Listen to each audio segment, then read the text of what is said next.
শ্রী শ্রী গুরু গৌরাঙ্গ এবং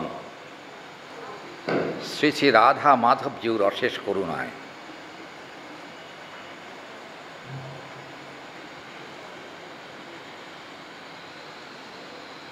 শ্রী ঊর্জব্রত বা নিয়ম সেবা উপলক্ষে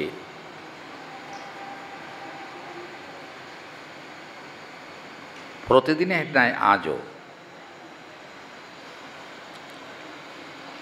শ্রীল কৃষ্ণদাস কবিরাজ গোস্বামী পাদকৃত গোবিন্দ লীলামৃতম গ্রন্থ অবলম্বনে কিছু ভগবত কথা অথবা রাধা গোবিন্দের অমূল্য যশগাথা মানে তাদের লীলা কথা শ্রবণ সৌভাগ্য লাভ করেছি।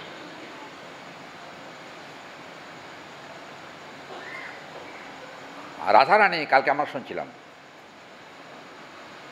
রাধারানী এবং গোবিন্দ বিশ্রামে আছেন। এদিকে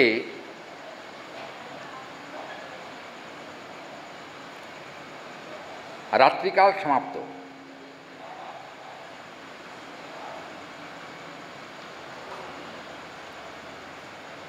কিন্তু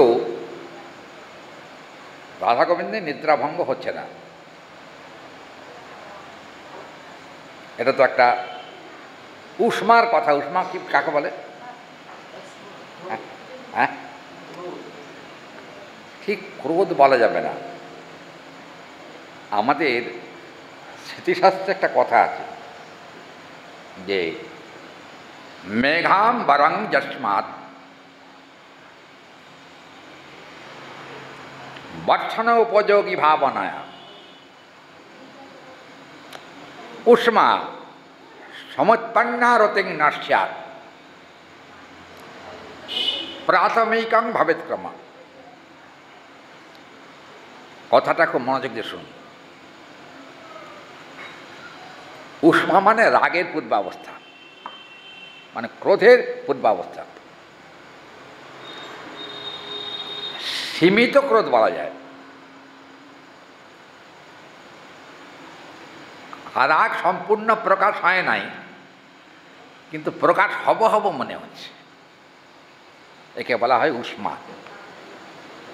এগুলো সংস্কৃতির দিক তো, এগুলো একটুখানি ভেবেচিন্তে কথা না বললে ভুল বলা হয়ে যাবে। এখন রাধারানী আর গোবিন্দ তো বিশ্রামে আছেন।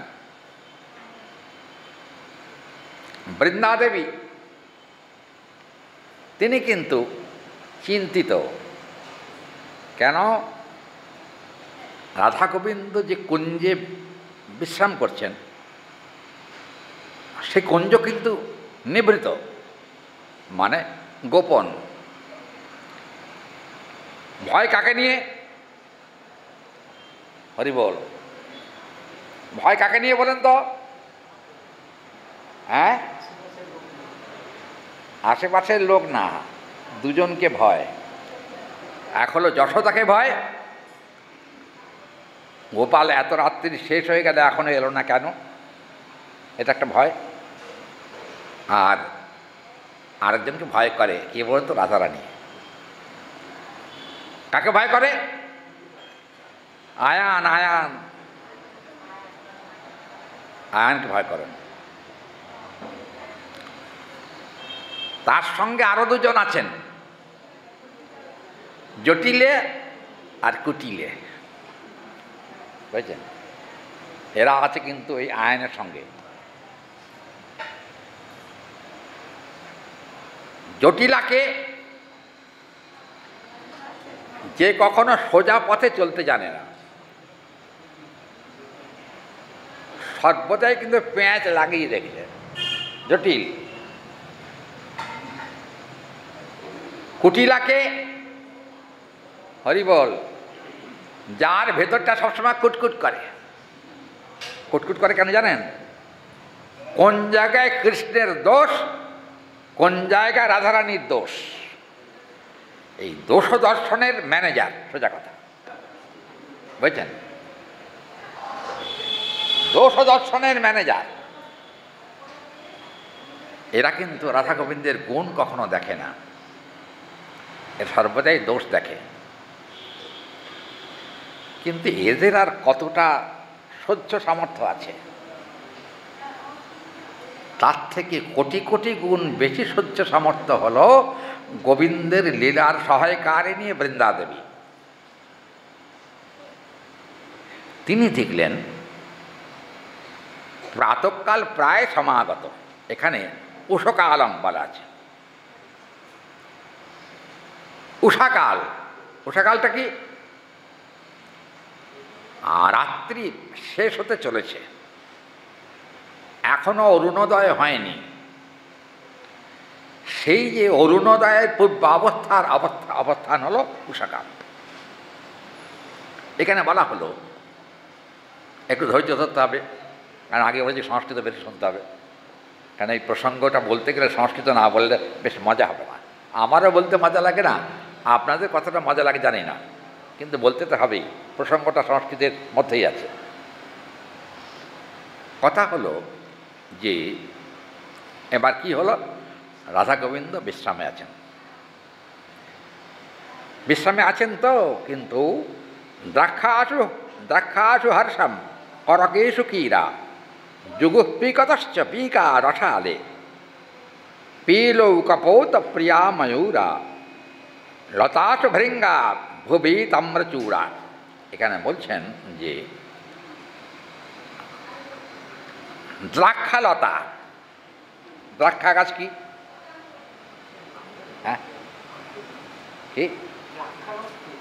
দ্রাক্ষা গাছ, গাছ, দ্রাক্ষা গাছ কি?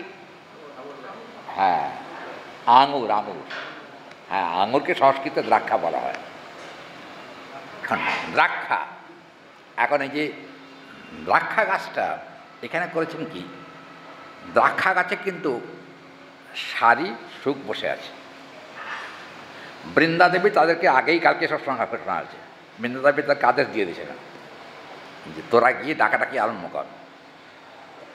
এখন ডাকাডাকি আরম্ভ কর বলে, হ্যাঁ। দেখবেন এখানে দাড়িম্ব বৃক্ষ কাকে বলে? হ্যাঁ, এই জানেন ভালো, লাল, লাল তো নাকি? ভুল বলছি কি? দাড়িম্ব হলো ডালিম, যাকে সোজা বাংলা ভাষায় বলে,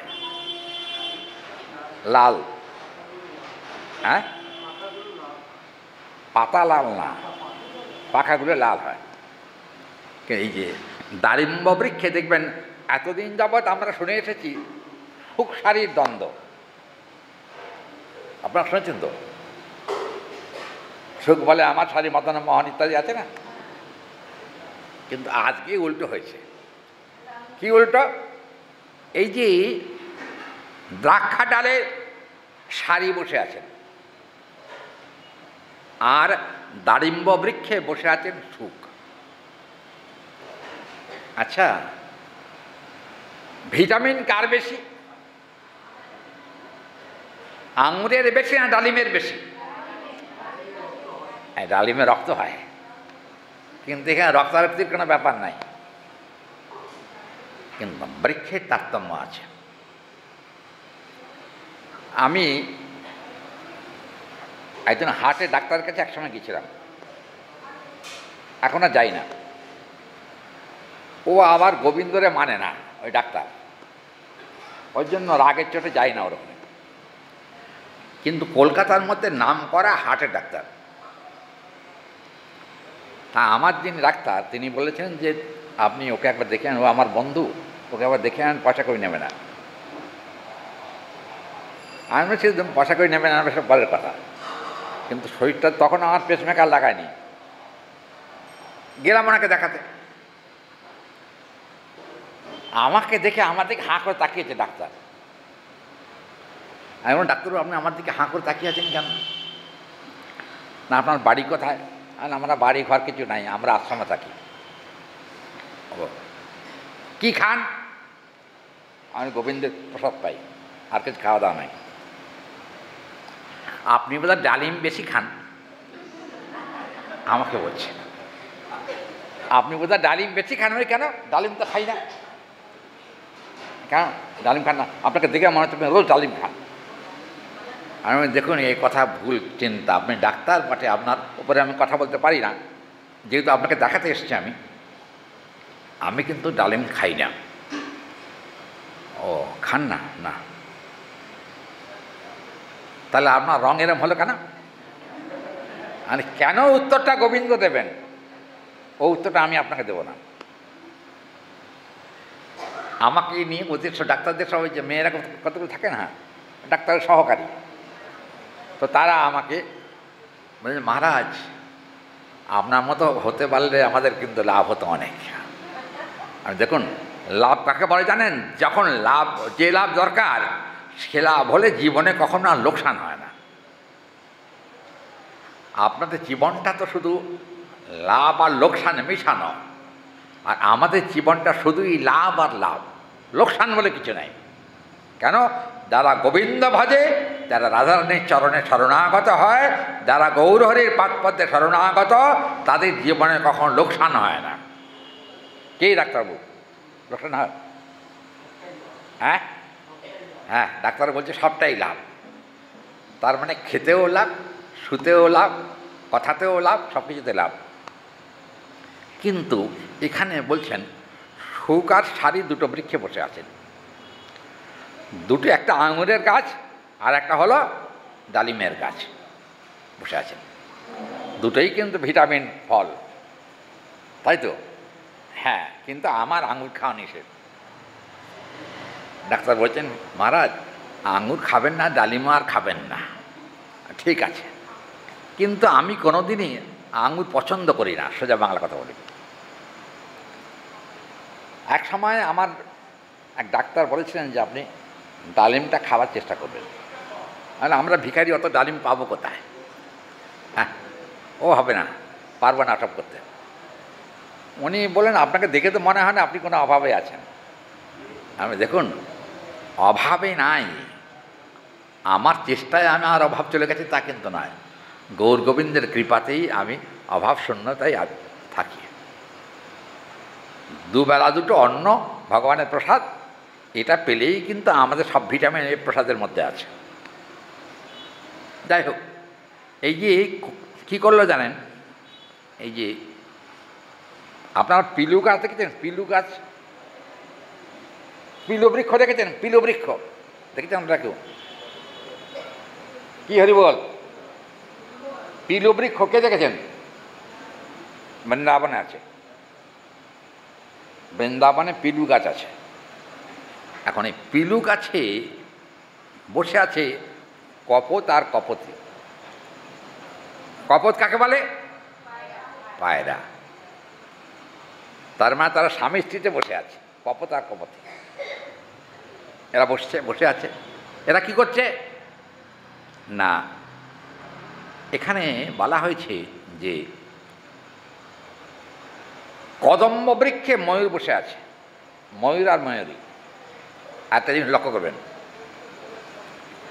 সবই কিন্তু জোড়া জোড়া, তাই নাকি?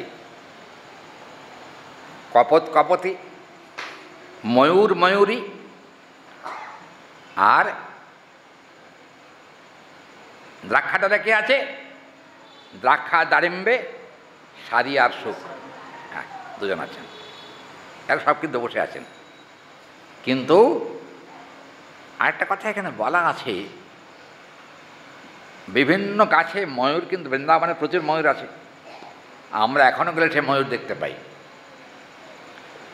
কিন্তু তার সঙ্গে দেখা গেল লতা গহনে, গহনে মানে বনে, যেখানে লতাপূর্ণ স্থান, সেখানে কিন্তু ভ্রমরও আছেন। শুধু একা ভ্রমর না, ভ্রমর আর ভ্রমরী ওরাও আছে। ওরা কী করছে না, কি জানেন? বললেন যে ধরাতলে, ধরা একটা বৃক্ষের নাম, ধরা একটা গাছ। ধরা শব্দের একটা অর্থ আছে, ধরা শব্দের একটা অর্থ হলো পর্বত, পাহাড়। আমরা যদি পাহাড়ও চিন্তা করি এ বিষয়ে, তাতেও কিন্তু অত্যুক্তি হবে না। কেন না, এরা সব এক জায়গায়, একটা পাহাড়ের চারিদিকে এই গাছগুলো, এই গাছে বিভিন্ন প্রকারের পক্ষী জোড়ায় জোড়ায় বসে বৃন্দাদেবীর নির্দেশে তারা কিন্তু সসরবে ডাকতে আরম্ভ করলেন। সসরব মানে যার যেমন শব্দ। ময়ূরের শব্দ তো এক নয়। কি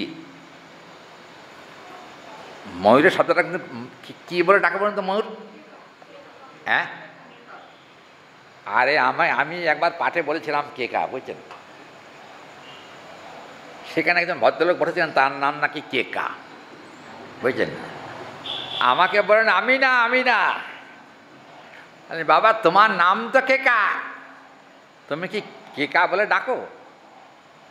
কিন্তু দেখবেন ময়ূরের শব্দের মধ্যে কতগুলো মাধুর্য আছে। কেকা শুধু না, কেও তার মানে দেখতে পাচ্ছ না তুমি কি এখনো দেখো নাই? আর রাত্রি শেষ হয়ে গেছে, তাড়াতাড়ি করে দুজনে মিলেই উঠে নিজ নিজ কার্যে ব্যাপৃত হও। এখন সেই সময়কার পরবর্তী শ্লোকে দেখুন কি চমৎকার করে বলা হয়েছে। লতাসু অলিকুল বৃন্দই মকরন্দলুব্ধা রোতির সেতু মঙ্গলং কদম্বতুল্যম কম্বুতুল্যম প্রফুল্লং বণ্ডরী চামন কুঞ্জে যুগুষু যুগুঞ্জম তমেবমেব রত পরমাব্জ পুঞ্জে। এখানে বলছেন যে সেই সময়ে অলিকুল মকরন্দ লোভে, মকরন্দ মানে মধু, অলিকুল মানে পক্ষীকুল, মধুর লোভে তারা কিন্তু ইতস্তত বিচরণ করতে আরম্ভ করল। আচ্ছা, আমি কি শ্লোক ধরে বলবো নাকি গল্প করে যাব? আপনারা কি বলেন?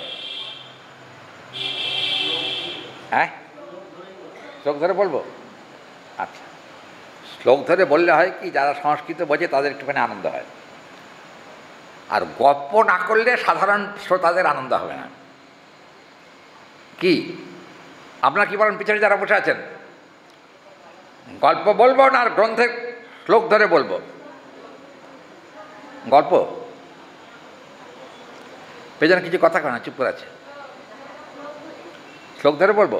আচ্ছা, আপনারা যাতে খুশি তাই হবে। বললে গল্পও দু চারটে জানি, একবারে যে বলতে পারবো না তা না। আচ্ছা, একটা হ্যাঁ হ্যাঁ ও মিশিয়ে মিশিয়ে খেতে হবে। ডাল, লাবড়া, রসা, চাটনি, তাও পুষ্পান্ন, মিষ্টান্ন এসব আছে। কি জানেন তো, পুষ্পান্ন সকলের সহ্য হবে না, বুঝছেন? পেটে সহ্য হবে না। হ্যাঁ, পুষ্পান্ন সহ্য হয় না সকলের, সহ্য করতে পারবে না, কেন? গুরুপাক খাদ্য। অবশ্য আজকাল আবার পুষ্পান্নে ঘি কম দিয়ে তেল বেশি দেয়, বুঝছেন? তাই না কথাটা? দেখুন এখানে বলছেন সেই সময় অলিকুল মানে ভ্রমরকুল, তারা কিন্তু মধুর লোভে বিভিন্ন পুষ্পে বিচরণ করছে। কিন্তু এখন আর বিভিন্ন পুষ্পে তারা বিচরণ করছে না। কেন করছে না? লক্ষ্য কিন্তু মধু নয়। হ্যাঁ, মধু একটা আছে। কি মধু? গোবিন্দের চরণ মধু, ওইটা প্রাপ্তির আশা। আজকে অলিকুল তারা কিন্তু মকরন্দ লোভে আকুল হয়ে প্রফুল্লিত চিত্তে কমল কাননে বিচরণ করবার জন্য ইচ্ছা করলেন। কমল মানে পদ্ম, কিন্তু এখানে পদ্ম বন বলা হয়নি, এখানে কিন্তু কানন শব্দের প্রয়োগ। কমল কানন। আচ্ছা, কানন মানে পদ্ম বন, তাই তো? কিন্তু এখানে তো পদ্মও নাই, তার বনও নাই। কি আছে? হ্যাঁ, পদ্ম আঁখি আছে। পদ্মের মতো টানা টানা গোবিন্দের চোখ। গোবিন্দের টানা টানা চোখ দেখে থাকতে না পেরে মনে মনে ভ্রমরকুল বলছে, পদ্মবনে আজকে আর যাব না, তাহলে আমরা এখন গোবিন্দের বদন কমলে বসে বদন কমলের মধু পান করব। বদনটা হলো কমল, কিন্তু একটা কথা, নয়ন ভৃঙ্গ, একটু বলি, নয়ন ভৃঙ্গ সদা সশৃঙ্গ বিগত সন্নত ভাবত বৃঙ্গ আগত স্বাগত পরম বৃন্দ গোবিন্দ বদন কমলম। এখানে বলছেন গোবিন্দের মুখকমল যেটা বদন কমল, এটা বড় মাধুর্যমণ্ডিত স্থান। শুধু যে ভ্রমর লালায়িত হয়ে ছুটছে তা নয়, তাহলে ভকত পুঞ্জ চলিল কুঞ্জ স্বাগত আগত গোবিন্দ ভৃঙ্গ প্রেমানন্দ হই প্রেমানন্দ সহি প্রেম সারস ভাগলি।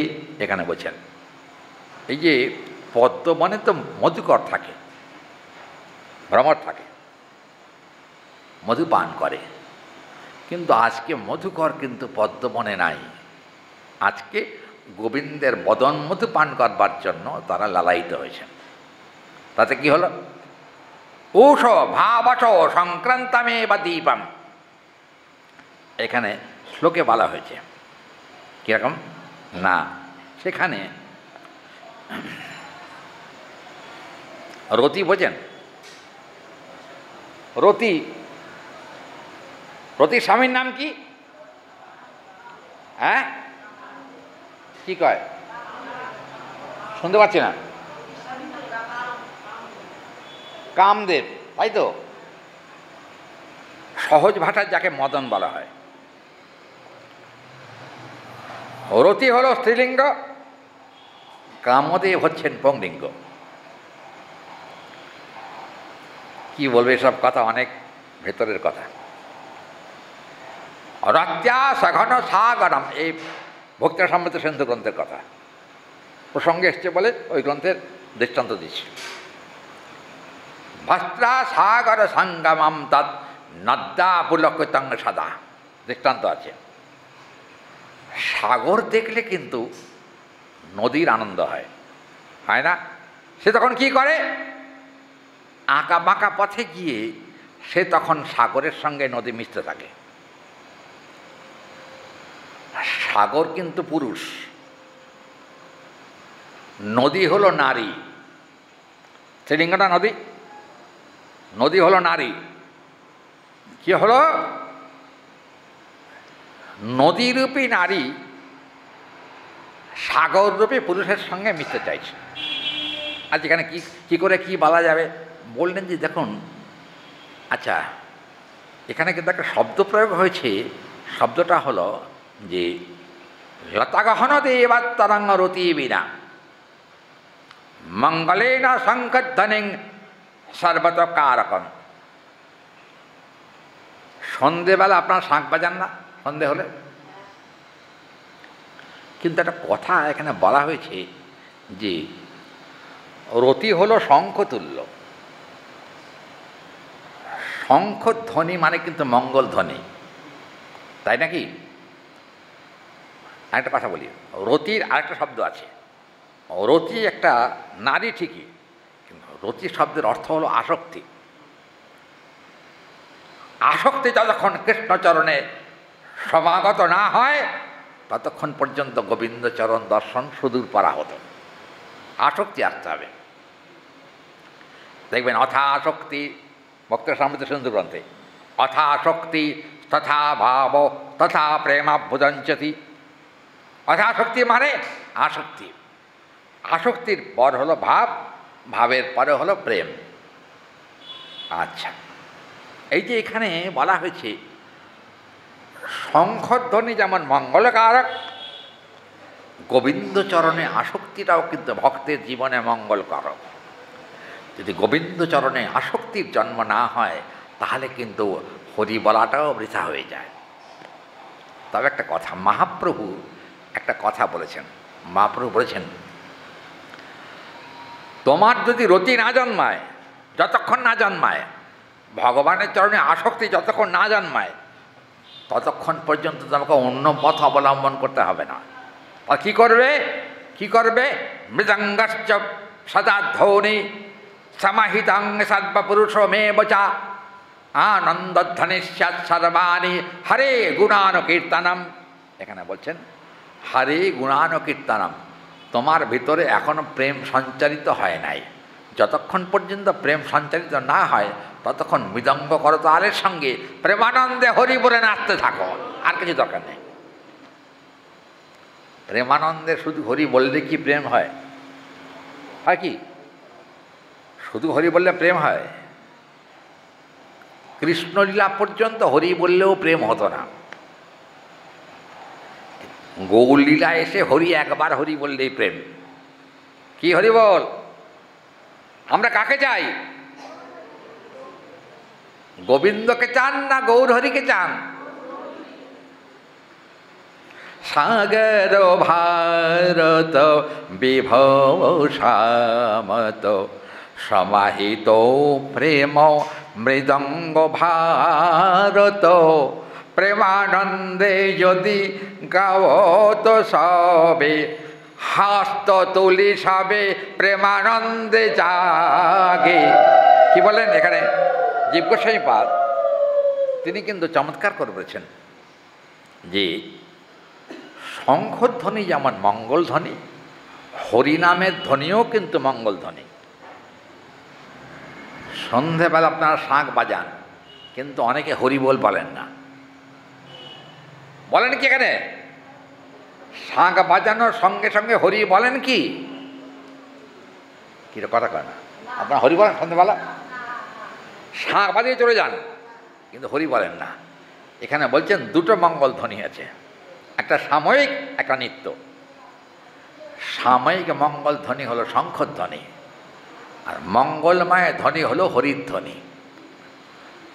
যদি শঙ্খধ্বনি বাজান তার সঙ্গে কিন্তু হরিনাম একটু করার দরকার, না নিত্য মঙ্গল আসবে না। নিত্য মঙ্গল আনতে গেলে আপনাকে কিন্তু হরিধ্বনি করতেই হবে। বুঝছেন? আমি সোদপুর গেছিলাম এক জায়গায় পাঠ করতে। সোদপুরে যে বাড়িতে পাঠ হয়েছিল মাঠে, ওদের মহাপ্রভু 500 বৎসর পূর্তি উৎসবে, তো যে বাড়িতে আমি ছিলাম সেই বাড়ির মহিলা কিন্তু খুব সুন্দর, আমার খুব পছন্দ হয়েছে। কারণ 2-4টে গ্রন্থ তো অনুসরণ করি। কী করছে জানেন? দেখছিলাম বউ শাঁখ বাজাচ্ছে, হরি বল হরি বল হরি বল হরি বল হরি বউ।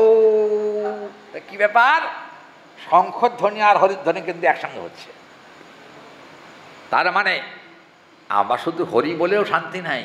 হরে কৃষ্ণ কৃষ্ণ কৃষ্ণ হরে হরে, হরে রাম রাম রাম হরে হরে ভ করে বেড়াতে আরম্ভ করল। এটা আমি নিজে কেন শুনেছি? এটা তৈরি করা কোনো কথা নয়। তার মানে শঙ্খধ্বনি আপেক্ষিক, হরিধ্বনি হলো নিত্য। এমনকি মরণকালেও যদি কোনো সৌভাগ্যবান ব্যক্তি প্রাণ ভরে হরি বলতে পারে, তাহলে কিন্তু তার গোবিন্দ চরণও লাভ হয়ে যেতে পারে মরণকালে হরি বললে। তাহলে মরণকালে হরি বললে কিন্তু লাভ আছে অনেক। তবে খুব কম লোকেরই ভাগ্যে হয় মরণকালে হরি বলা, তাই নাকি? হ্যাঁ, কটা লোক হরি বলে প্রাণ ত্যাগ করে? সংখ্যা অত্যন্ত সীমিত। কিন্তু জানবেন দুটো দিক আছে। একটা হলো প্রাণস্ব প্রাণগতির মনোভাবান একটা। 2 নম্বর কথা হলো মুখস্ব হরিছানামধ্বনিষ্যাৎ প্রেমাদি প্রক্রমিতাং ভবেৎ। এখানে বললেন মুখে হরি বললে কিন্তু লাভ বেশি হয়। সবসময় মনেও কিন্তু কলিযুগে কাজ হয় না। মহাপ্রভু কিন্তু মনে মনে করতে বলেন নাই, মহাপ্রভু উচ্চৈস্বরে হরিনাম করতে বলেছেন, উচ্চৈস্বরে হরিধ্বনি বলতে বলেছেন। হরিধ্বনিতে যদি উচ্চৈস্বরে না থাকে তাহলে আমার নিজেরও মঙ্গল হয় না, আর যারা শোনে তাদের মঙ্গল হয় না। হরিধ্বনি যদি উচ্চৈস্বরে হয় আমারও মঙ্গল, আর যাদের কানে হরি শব্দটা পৌঁছে যায় তাদের মঙ্গল। এমনকি পশুপক্ষীও যদি হরিনাম শোনে তাদেরও মঙ্গল হয়ে যায়, এমন কথা বলা হয়েছে শাস্ত্রে। না, একটা শ্লোক নিয়ে এত সময় থাকলে হবে না। আমার 7টা বেজে গেল, সে কি রে, কোথা দিয়ে পালিয়ে গেল সময়। আচ্ছা, পরবর্তী শ্লোক দেখুন কি বলছেন।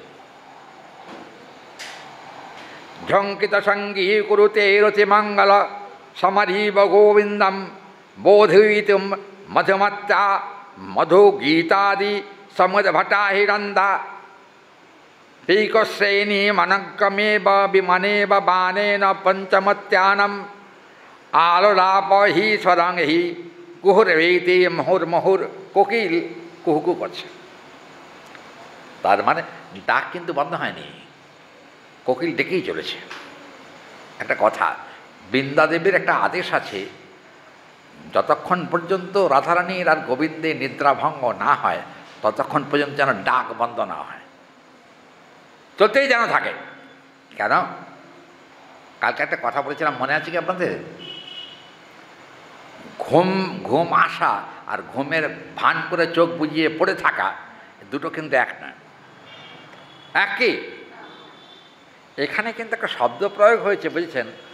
গোবিন্দের কিন্তু আসলে ঘুমটা ভাঙা ভাঙা ভাব হয়েছিল, কিন্তু গোবিন্দ চোখটাকে টিপে শুয়ে আছেন। হরিবল, চোখটাকে টিপে শুয়ে আছেন, কিন্তু লক্ষ্য পড়েছে কার?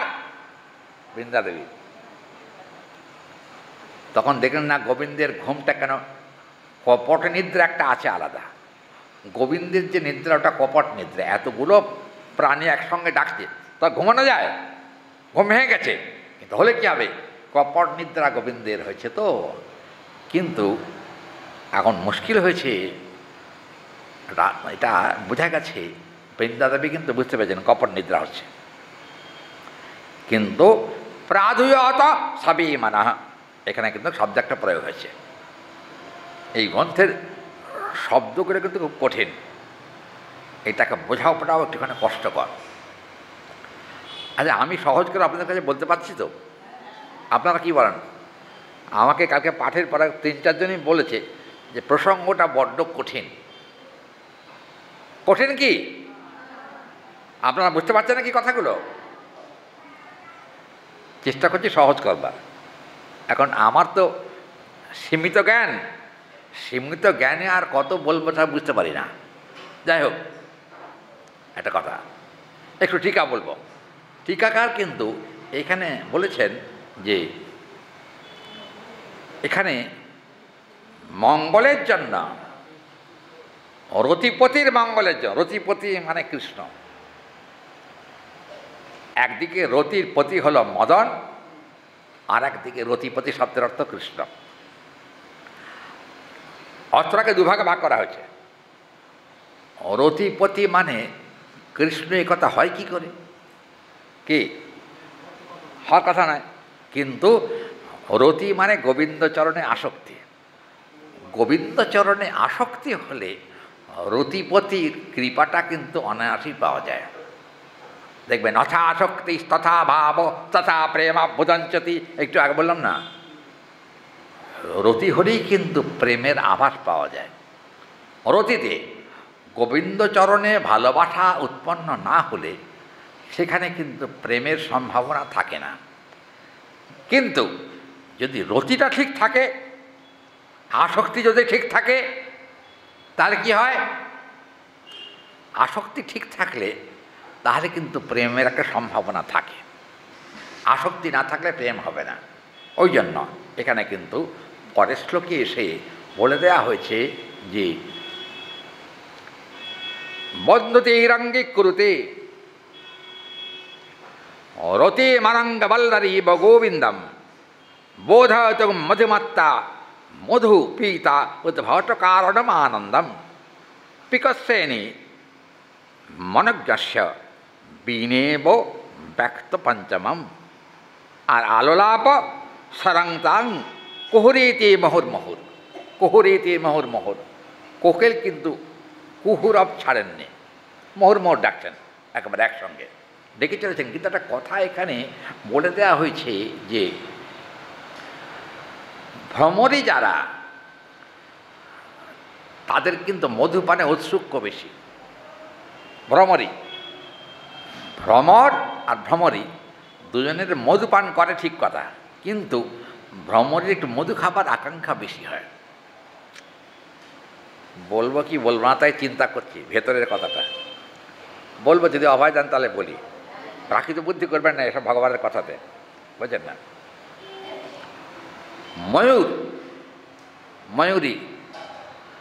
ময়ূর কিন্তু কাম গন্ধহীন, জানেন কি? ময়ূরের কিন্তু শব্দের দ্বারা গন্ধ লাভ হয়, জানেন কি আপনারা? জানেন না। ময়ূরের কিন্তু রতিক্রীড়া হয় না কখনো।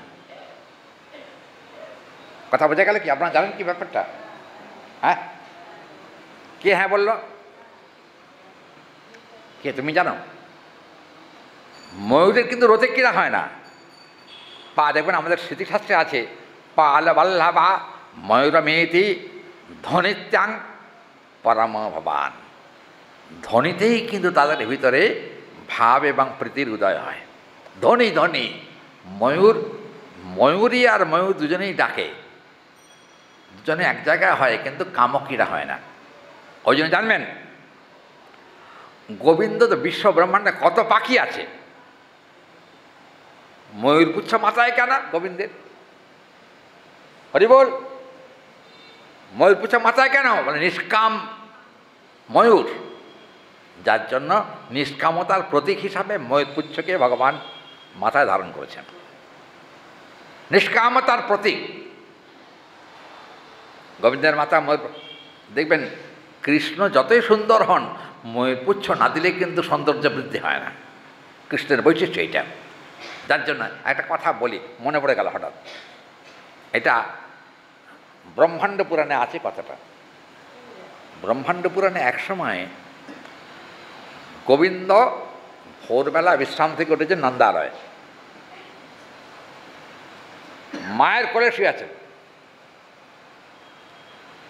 সেই সময়ে মঙ্গলম, আমি শ্লোকটা বলি, ক্রিটিক্যাল শ্লোক এটা একটা, মঙ্গলং স্থপতি বাধান সমগ্রান ভবতাং ভবেত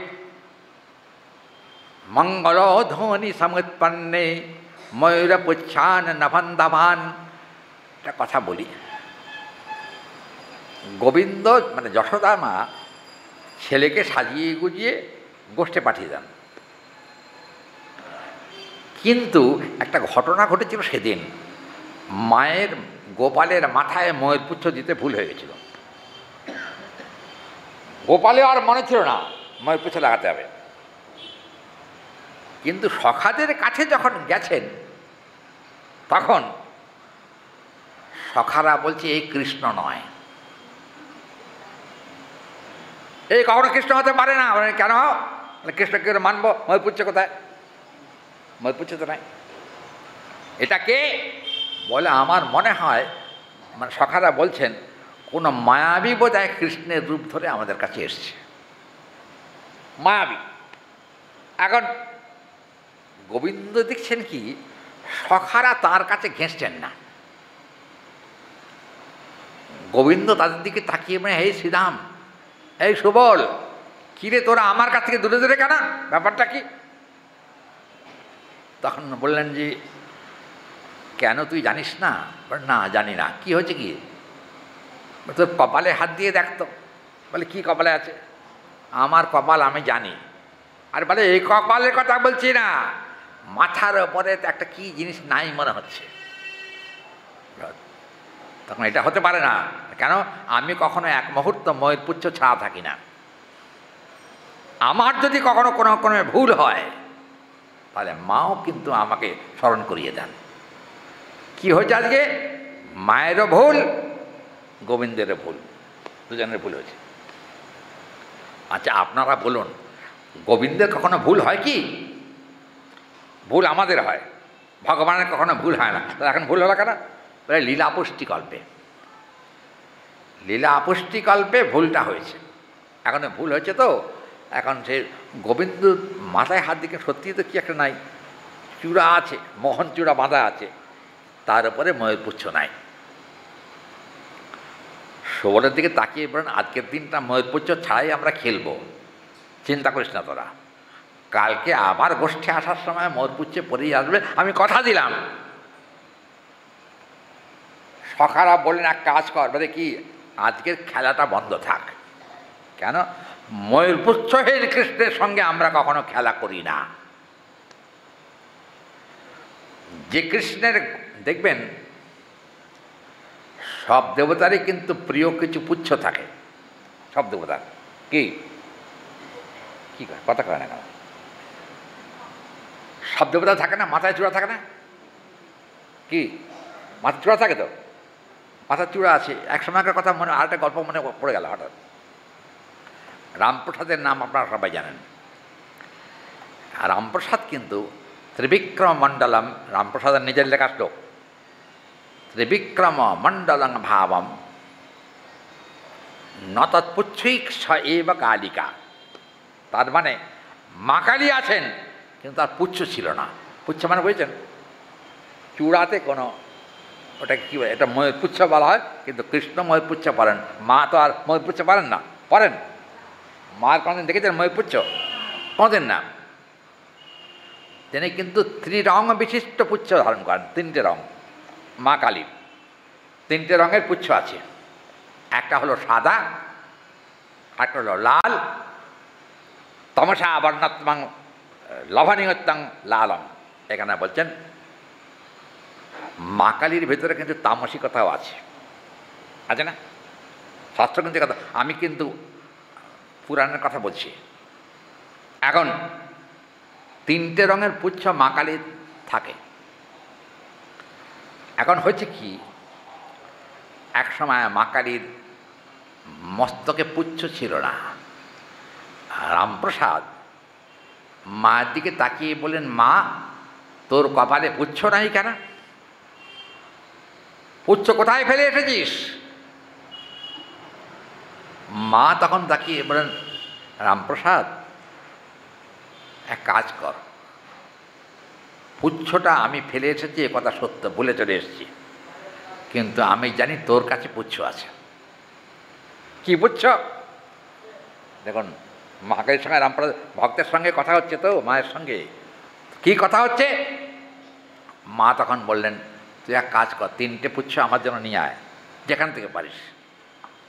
আমার মনে মনে ইচ্ছা হয়েছে তুই আজকে আমাকে পুচ্ছ পরিয়ে দিবি, আমার ইচ্ছা হয়েছে। রামপ্রসাদের মনে খুব আনন্দ হলো, কি সৌভাগ্য আমার। বলে, কেন? আজকে আমি মায়ের মস্তকে পুচ্ছ দান করতে পারবো। খুব আনন্দ হলো। হতে কি হলো? কিন্তু একটা কথা, মায়ের কপালে পুচ্ছ পরাবেন বলে মস্তকে রামপ্রসাদ গেলেন, পুচ্ছ নিয়ে এলেন, কিন্তু মায়ের দিকে তাকিয়ে একবার রামপ্রসাদ বলেন, মা। হ্যাঁ বলো, কি বলছো? বলে, বলছিলাম কি, কৃষ্ণের পুচ্ছের যত সৌন্দর্য আছে তোমার পুচ্ছের কিন্তু অত সৌন্দর্য নাই। কি হরি বল? ময়ূর পুচ্ছের মতো এত সুন্দর পুচ্ছ কি আর কোথাও আছে? আপনার জানা আছে কি? জানা নেই।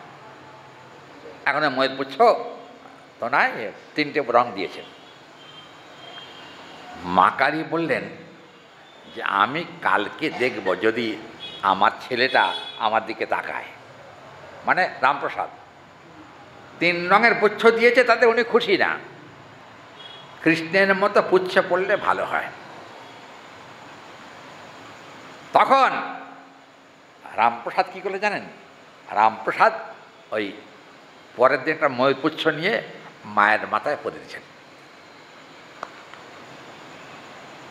মা পুচ্ছটা পড়ার সঙ্গে সঙ্গে মায়ের শরীর খারাপ হতে আরম্ভ করলো। ও, মায়ের শরীর খারাপ হতে আরম্ভ করলো। কি ব্যাপার, শরীরটা কেন আনচান করছে কেন? তখন রামপ্রসাদ তাকিয়ে বলেন, কেন তোমাকে তো ময়ূর পুচ্ছ দিয়েছে, সুন্দর পুচ্ছ। দেখ বাবা, গোবিন্দের মস্তকের ময়ূর পুচ্ছ আমার ধারণের কোনো যোগ্যতা নাই। যদি গোবিন্দ কখনো আমাকে আদেশ করেন তবে চেষ্টা করে দেখতে পারি। তোর কৃত্রিম পুচ্ছ আনবার কোনো দরকার নেই, সেটা আমি ধারণ করতে পারবো না। তখন বললেন, রামপ্রসাদ বলেছেন যে আমি তখন কৃষ্ণের কাছে গিয়ে এই পুচ্ছটা পরিয়ে দিয়ে আসবো। কৃষ্ণ বললেন, একবার কৃষ্ণের সঙ্গে তার অন্তর্জগতে সাক্ষাৎকার হয়েছিল, রামপ্রসাদের সঙ্গে অন্তর্জগতে, মানে বুকের মধ্যে সাক্ষাৎকার হয়েছিল। কৃষ্ণকে বলেছিলেন যে আমি তোমাকে ময়ূরপুচ্ছ বাড়াবো। বলেন, তোমার জন্য ময়ূরপুচ্ছ নয়, ত্রিপুচ্ছই হলো তোমার জন্য প্রয়োজন। ত্রিপুচ্ছ মানে 3টে রঙের পুচ্ছ। ওটা মা তোমার ইষ্ট, অতএব মায়ের প্রতিবিধান করাই তোমার কাজ। আর আমার কৃষ্ণ ভক্ত যারা আছে তারা কিন্তু ময়ূরপুচ্ছকে যথাযথ সম্মান করতে পারে। তাই তোমাকে বলছি, ময়ূরপুচ্ছের অধিকার তোমারও নাই, ময়ূরপুচ্ছের অধিকার তোমার মায়েরও নাই। অতএব ময়ূরপুচ্ছবিহীন কৃষ্ণ কিন্তু কখনো স্বয়ং ভগবান কৃষ্ণরূপেও গ্রহণ করা যায় না। কি করা যায়? একটা কথা বলি, আপনার মনে পড়ে গেল কথাটা। কৃষ্ণের লীলা 3টে। একটা হলো ব্রজলীলা, 2 হলো মথুরা লীলা, 3 হলো দ্বারকা লীলা। 3টে লীলা। এই যে ব্রজলীলাতেই কিন্তু ময়ূরপুচ্ছের প্রাধান্য, ব্রজলীলাতেই ময়ূরপুচ্ছের প্রাধান্য আছে। তাই বলে কি কৃষ্ণ কিন্তু কোনোদিন মথুরা লীলা এবং দ্বারকা লীলাতে ময়ূরপুচ্ছ ত্যাগ করেন নাই। কেন বলুন তো? দেখবে একটা শ্লোক আছে ভাগবতে, চমৎকার শ্লোক। ব্রজলীলয়া সমুৎপন্যা উচ্ছাদি সৌন্দর্যকম ভবান গোবিন্দ করবল্লভম ধারয়েত তম প্রেমানুবর্তন সুন্দরতম। এখানে বলছেন বৃন্দাবনে ময়ূরপুচ্ছ পড়লে কৃষ্ণের যে সৌন্দর্য বিকশিত হয়, দ্বারকা লীলায় বা মথুরা লীলায় এত সৌন্দর্য বিকশিত হয় না। দেখবেন গোপবেশ বেণুকর, চৈতন্য চরিতামৃত, গোপবেশ বেণুকর নব কিশোর নটবর নরলীলার হয় অনুরূপ। দেখবেন গোপবেশ বেণুকর, গোপবেশটা কিন্তু ব্রজলীলাতেই হয়, দ্বারকা লীলা বা মথুরা লীলাতে হয় না। কেন? মথুরাতেও তিনি রাজা, দ্বারকাতেও তিনি রাজা, কিন্তু ব্রজতে কিন্তু তিনি রাজা নন, তিনি গোপবালক। হ্যাঁ,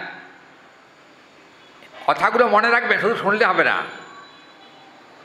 বৃন্দাবনের দেখবেন আমাদের একটা কথা আছে না, বৃন্দাবন ঘৃণ ত্যক্ত্বা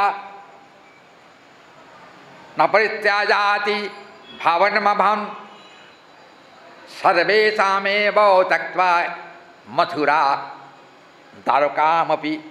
আমি মথুরা ত্যাগ করতে পারি, বৃন্দাবন ত্যাগ করতে পারবো না। আমি দ্বারকাও ত্যাগ করতে পারি, কিন্তু বৃন্দাবন কখনো ত্যাগ করতে পারবো না। পাদমে কামনা করছে আমি বৃন্দাবন ছেড়ে এক পাও কখনো অন্যত্র যাই না। এটা কৃষ্ণের কথা। তাহলে মথুরা লীলা হলো কি করে, দ্বারকা লীলা হলো কি? এটা প্রশ্ন আসে তো, কি বলেন? প্রসঙ্গত বলি, আমাদের নাথ পঞ্চকম বলে একটি গ্রন্থ আছে, নাথ পঞ্চকম, সংস্কৃত গ্রন্থ। নাথ পঞ্চকম গ্রন্থে নাথত্বের পরাকাষ্ঠা প্রকাশিত। নাথ কাকে বলা হয়? নাথ কাকে বলা হয়? নাথ হচ্ছে স্বামী, স্বামীকে নাথ বলা হয়। আচ্ছা, আজকে এত গাড়ি চলছে করতে কেন? ও পরপর গাড়ি চলে যাচ্ছে, বিয়ে বাড়ি নাকি? কিন্তু কার্তিক মাসে বিয়ে হয় না, এর পরের মাসে বিয়ে আছে নাকি? হ্যাঁ, ও আচ্ছা, যাতা বাবা, আমি অত আমার জ্ঞান নাই। এখন নাকি সব মাসেই হয়। হ্যাঁ, বুঝছেন? এখন সেদিন শুনছিলাম ভাদ্র মাসে নাকি বিয়ে হবে, ভাদ্র মাসে। কি বিয়ে বোঝেন? দুজনে ঠিক করে কালীঘাটে সিঁদুর পরে দিয়ে বাড়ি চলে যাবে। এটা কিন্তু বৈদিক বিবাহ নয়, বলে যাবেন না।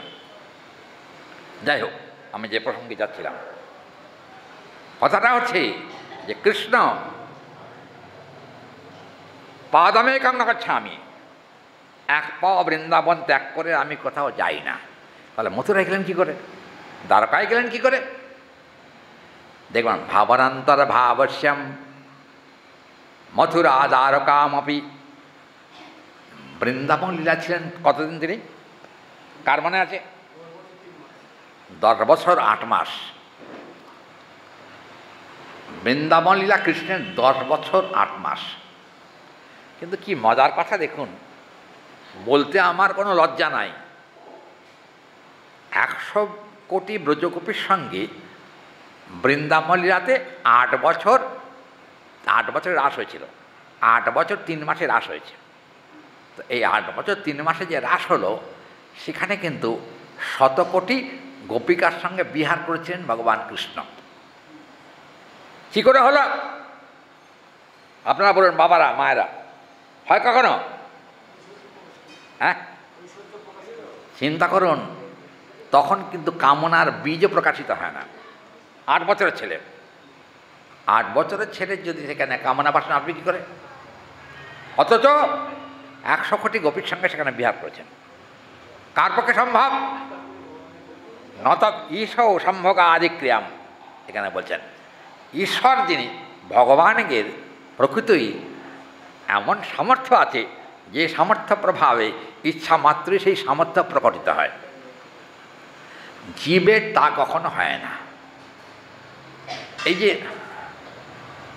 12 বৎসর থেকে 13 বর্ষে ইহজগতে কিন্তু কামনার বীজ রোপণ হয়। আমি ভুল বললাম কি? কি মায়েরা ভুল বলেছি? কথা কনে কেন? ভুল বলেছি কি এটা? মায়েরা এত পাকা লোক, তাও দেখে আমার কথা বুঝতে পারছে না। কি বলেন? 12 থেকে 13-র মধ্যে।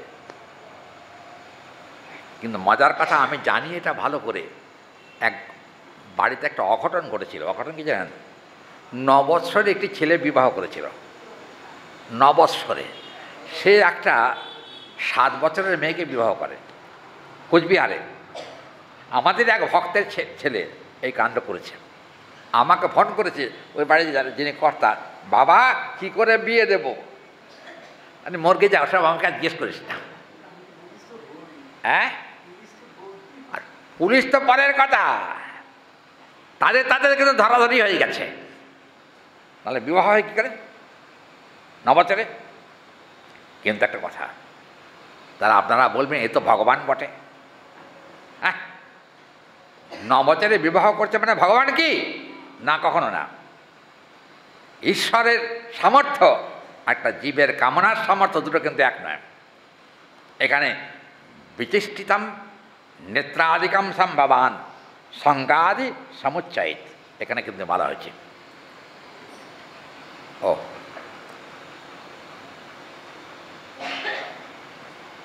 10 মিনিট আছে কেন? হ্যাঁ, 7:20। যাই হোক, আর দেখুন এখানে আমি যে কথা বলতে চাচ্ছিলাম, সেখানে মূল কথা হলো যে ভগবান জীবের সঙ্গে তার সামঞ্জস্য কখনো হবে না। ঈশ্বরের সামর্থ্য আর জীবের সামর্থ্য কখনো এক হয় না। একটা অনুচৈতন্য, একটা বিভু চৈতন্য। অনুচৈতন্য হলো অত্যন্ত ক্ষুদ্রাতে ক্ষুদ্র। দেখবেন বেদান্তে আছে কি সঞ্চ শতভাগস্য শতভাগেন কল্পিতা, এটা হলো বেদান্তের কথা।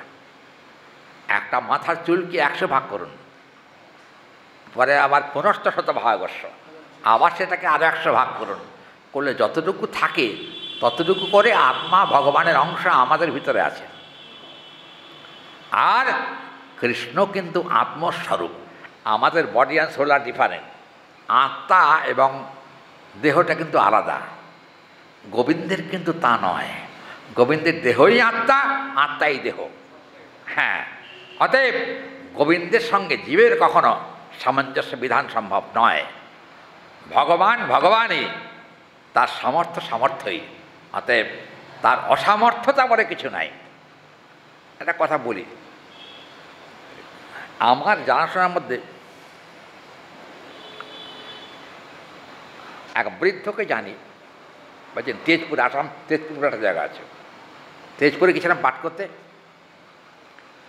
একজন ভদ্রলোক বিবাহ করেছেন, বুঝছেন, তার বয়স বেশি না, মাত্র 70 বছর। 70 বছরে বিবাহ করেছেন। কি সে সংসার করবে বলুন তো? কি বলেন? দেখুন, জাগতিক জীবের কথা বলার জন্য এই কথাটা বললাম। 70 বছরের ব্যক্তির কিন্তু ইন্দ্রিয়ের সামর্থ্য চলে যাওয়ার কথা, থাকার কথা নয়। কিন্তু ভগবান কৃষ্ণ স্বামী বা প্রবর্তনম, এখানে কিন্তু বলা হয়েছে কৃষ্ণ স্বয়ং ভগবান বলে তার সামর্থ্যের অপলাপ কখনো হয় না। স্বয়ং ভগবানের জন্মের থেকেই কিন্তু তার ভিতরে সর্বশক্তি বিরাজিত থাকে। অতএব শিশুকৃষ্ণের ভিতরেও কিন্তু কাম প্রসঙ্গান ভাগবতাহি এখানে বলছেন। কৃষ্ণ যদি ইচ্ছা করেন শিশু বয়সেও যৌবন সামর্থ্য প্রকটিত করে সেখানে কিন্তু গোপীগণের সঙ্গে বিহার করতে পারেন। এটা কৃষ্ণের পক্ষেই সম্ভব, এটা জীবের পক্ষে কখনো সম্ভব নয়। হ্যাঁ, দেখবেন অনেকে বলেন বৃন্দাবন শুধু মাধুর্যের ধাম, কিন্তু জানবেন বৃন্দাবন শুধু মাধুর্য নয়, ঐশ্বর্য মিশ্রিত মাধুর্য। হ্যাঁ, ঐশ্বর্য আছেই, কারণ ভগবানের ভগবত্তা যেখানে আছে সেখানে কিন্তু ঐশ্বর্য থাকবেই, এতে কোনো সংশয় নেই। অতএব এখানে কিন্তু বলে দেয়া হলো, কি বলেন জানেন? এখানে বলা হলো পাতাটা ছিঁড়ে যাওয়া তার বিপদ বেশি। আচ্ছা, ঝঞ্ঝতি তিলঙ্গি কুরুতে রতি মঙ্গল ঝঞ্ঝকি গোবিন্দম বোধয়তি মধুমন্তম মধু গীতম উদ্ভটানন্দম পিকশ্রেণীং মনঙ্কশ্চ বিনমেব ব্যক্তপঞ্চমম রসালাবৌ সদং তারম কুহুমেতি মুহুর্মুহুর। এই শ্লোকটা বললাম একটু আগে। পরের শ্লোক হচ্ছে রতি মধুর পিঞ্জরি নাদভঙ্গিং দধানা মদনো মদন বিকূজম ক্রান্ত পার্শ্বে বিষণ্ণা। দেখবেন ঘুম তখনও ভাঙে নাই, মানে ভাঙানো হয় নাই, মানে অনেকেই চেষ্টা করছেন গোবিন্দের ঘুম ভাঙাবার জন্য। আচ্ছা বলুন তো, ঘুম ভাঙানো এখনও হয় নাই, মানুষ কি কখনো কালকের থেকে আজকে ঘুমিয়ে থাকতে পারে? পারে? সম্ভব? সম্ভব না। কিন্তু কপট নিদ্রা যদি কারোর হয়, না না, কপট নিদ্রাতেও দুদিন শুয়ে থাকা যায় না। থাকা যায়? না খেয়ে না দিয়ে দুদিন শুয়ে থাকা যায়? হবে না তো।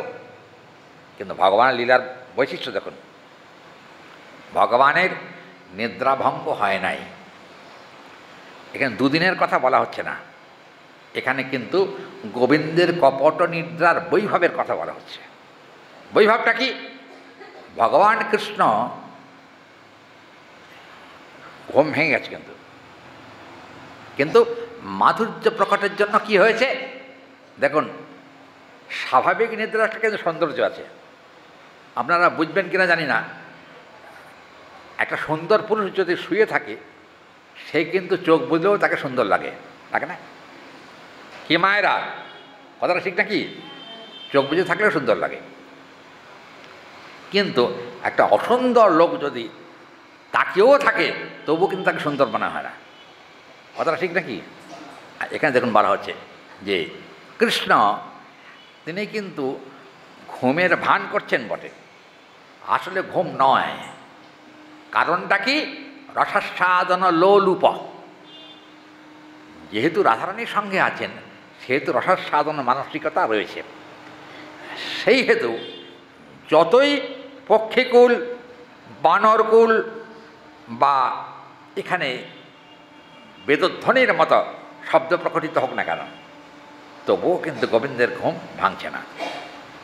কিন্তু একটা কথা এখানে বলতেই হচ্ছে, কীরকম না, এখানে কিন্তু গোবিন্দেও কি করলেন? রতিমঙ্গল ঝঞ্ঝরিব। দেখুন শব্দটা কত মধুর। রতিমঞ্জরিব, রতি মানে প্রীতি, একটু আগে বলা হয়েছে। রতি যারা যারা জাগাবার জন্য চেষ্টা করেন তাদের সকলেরই কিন্তু রতি আছে। দেখবেন মানুষের শুধু রতি থাকে তা না, পশু পক্ষীরও রতি থাকে, থাকে না? রতি না থাকলে সন্তান জন্ম হতো না, সোজা কথা। কিন্তু এখানে বলা হচ্ছে রতিরিব, তারা মানে এখানে রতি মানে কিন্তু আসক্তি। আসক্তির পক্ষ অবস্থা হলো প্রেম। প্রেম সঞ্চারিত না হলে কিন্তু দেখবেন এই যে মধুর বৃন্দা বিপিন মাধুরী প্রবেশ চাতুরিকার, দেখবেন পদকর্তা বলছেন বৃন্দাবনের যে মাধুর্য অমৃত, সে মাধুর্যের অমৃতের প্রবেশ করবার ক্ষমতা জীবের কোনোদিন ছিল না, কিন্তু প্রবেশ করবার যোগ্যতা দিলেন কে? মহাপ্রভু এসেই কিন্তু এই মধুর বৃন্দা বিপিন মাধুরী প্রবেশ চাতুরী সার বরজ যুবতী ভাবির ভকতি সকতি হইত কার। জানেন কারোর শক্তি হতো না বৃন্দাবনে প্রবেশ করবার, কিন্তু মহাপ্রভু এসে বৃন্দাবনে প্রবেশের অধিকারটা দ্বারটাকে মুক্ত করে দিয়েছেন, দরজা খুলে দিয়েছেন। কেন? এখানে কিন্তু বলেছেন সে কথা যে শঙ্খধ্বনি যেমন মঙ্গল, হরিধ্বনি তেমনি ততোধিক মঙ্গল, আর তার সঙ্গে প্রেমধ্বনি হলো ততোধিক মঙ্গল। প্রেমধ্বনি কি?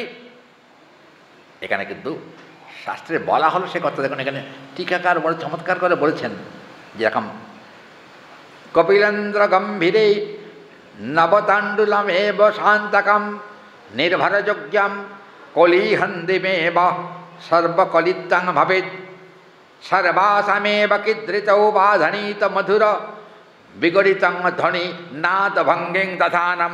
নাদ ভঙ্গি মানে নাদ শব্দ হল, নাদ হল শব্দ।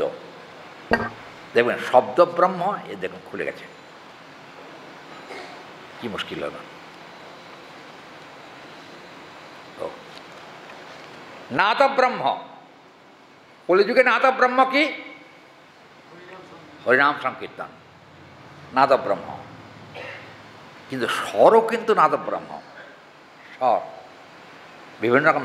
দেখবেন 7টা স্বর আছে না?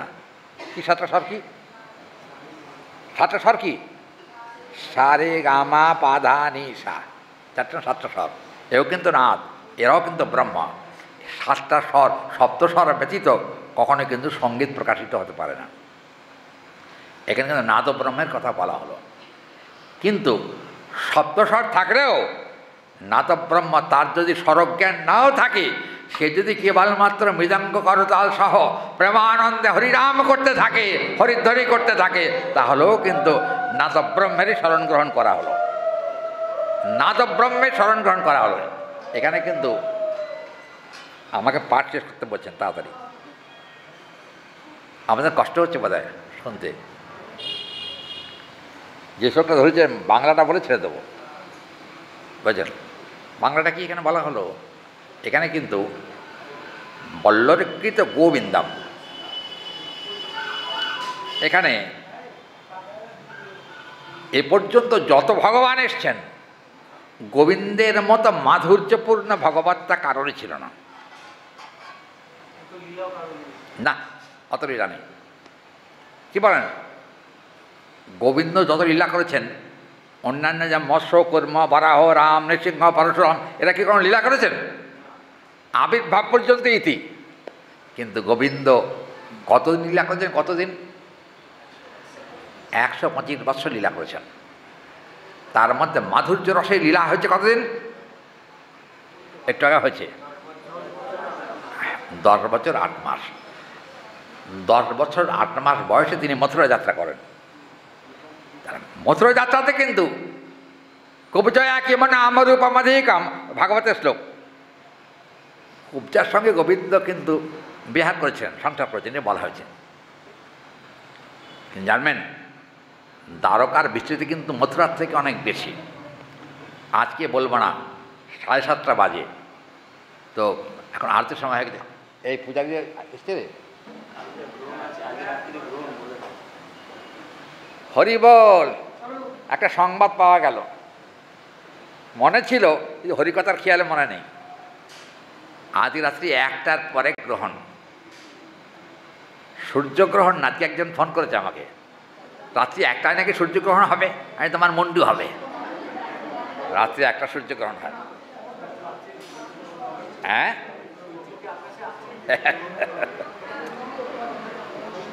চন্দ্রগ্রহণ হবে তো। চন্দ্রগ্রহণ রীতি কি? চন্দ্রগ্রহণ রীতি হচ্ছে হরিনাম করতে হবে গ্রহণ সময়। দৃশ্যমান। হ্যাঁ, দেখবেন চন্দ্রগ্রহণ গ্রহণে কীর্তন করার বিধান আছে, বা হরিকথা শ্রবণ কীর্তনের বিধান আছে, কিন্তু রাত্রি 1টার সময় কে হরিকথা শুনতে আসবেন? এখানে কেউ আছেন কি? কে কে আছেন রাত্রি 1টায় হরিকথা শুনতে আসবেন? হাত তুলুন।